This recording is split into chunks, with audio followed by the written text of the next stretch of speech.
Okay, we're going to install a seat position sensor on the boat. And this comes in the form of a rail which fits to the deck and a magnet target which fits onto the underside of the seat. So you can use some dual lock to fit the rail down.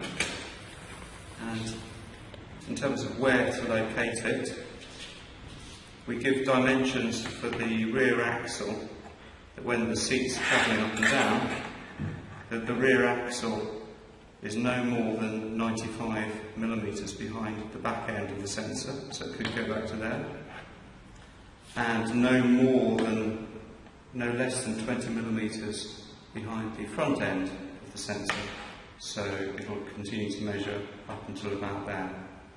So that's the installation of the rail on the boat. And the installation of the magnet, it's pretty simple. It's got instructions on for which way up to put it. So you slide on the pronged end there,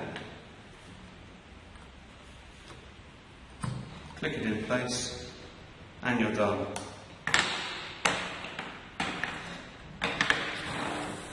It's assuming that it's aligned properly that way, vertically.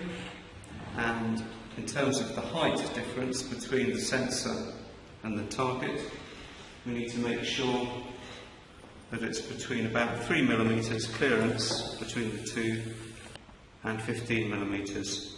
The sensor's slightly more sensitive at the back end of the sensor, so if the rails for the seat are on a slope, it's designed to take account of that. When you're actually running the sensor, once you power the system on, it won't read anything until you've been through one cycle of motion. It will then start to read.